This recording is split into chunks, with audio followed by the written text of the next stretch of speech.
আসসালামু আলাইকুম রহমতুল্লাহি ওয়া বারাকাতুহু। আমি এখন আছি আমাদের ছাদ বাগানে। ছাদ বাগানে এখানে অনেক ক্যাকটাস ফুল দেখতে পাচ্ছেন, সাথে সাথে আছে ওখানে গেন্দা ফুল, গাঁদা ফুল।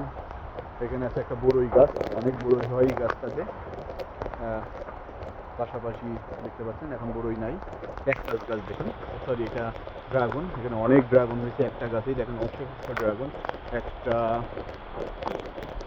দুইটা, তিনটা, চারটা ফুলের মতো ফুটে আছে ড্রাগনগুলো, কত সুন্দর দেখতে পাচ্ছেন, খুব সুন্দর হয়েছে ড্রাগনগুলো দেখতে পাচ্ছেন। আমার ছাদ বাগান দিয়ে একটা ফুল ফুটছে, এই গাছটাতেও কিছু ড্রাগন আছে দেখতে পাচ্ছেন, এখানেও আছে কতগুলো ড্রাগন হয়েছে মাশাআল্লাহ।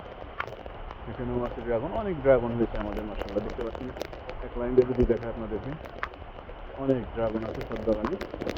পাশাপাশি এই যেখানে আছে এই গাছটাতে ওই গাছটাতে অনেকগুলো ড্রাগন হয়েছে দেখতে পাচ্ছেন।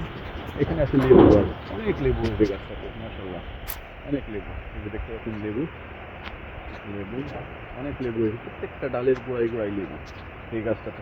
ছাদের গাছ, আপনাদের যদি একটা গাছ থাকে ছাদে, তাহলে একটা গাছের লেবু খেয়ে শেষ করা যায় না। প্রত্যেকটা বাড়ির যদি ছাদ বাগানে একটা করে লেবু গাছ থাকে, তাহলে লেবুর অভাব হবে না আপনার। দেখেন কত লেবু, অসংখ্য লেবু। এখানে আছে ভ্রমণ বিলাস দেখতে পাচ্ছেন, ফুল ফুটছে ভ্রমণ বিলাস সুন্দর সুন্দর। পাশাপাশি দেখতে পাচ্ছেন এখানে আছে আরেকটা গাছ, আমি গাছের নাম জানি না।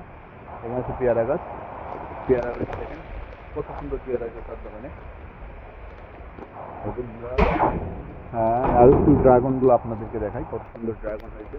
আমার কাছে খুবই ভালো লাগছে ড্রাগনের ফুলটা যখন ফোটে রাতের বেলায়, দিনের বেলায় দেখা যায় না, এগুলো মূলত রাতের বেলায় ফোটে। খুবই সুন্দর, অসম্ভব সুন্দর ড্রাগনের ফুল। আমার কাছে মনে হয় ড্রাগনের ফুলের মতো কোনো ফুলই এত সুন্দর না। আনফর্চুনেটলি ড্রাগনের ফুলগুলো রাত্রে ফোটে, সকাল হতে হতে বুঝে যায়, ভুলে দেখা যায় না। দেখতে পাচ্ছেন ড্রাগনগুলো কত সুন্দর ড্রাগন হয়ে আছে মাশাআল্লাহ। তো আজকে এই পর্যন্তই। কৃষি সময়ের পক্ষ থেকে সবাইকে ধন্যবাদ, থ্যাংক ইউ, আসসালামু আলাইকুম রহমতুল্লাহি ওয়া বারাকাতুহু।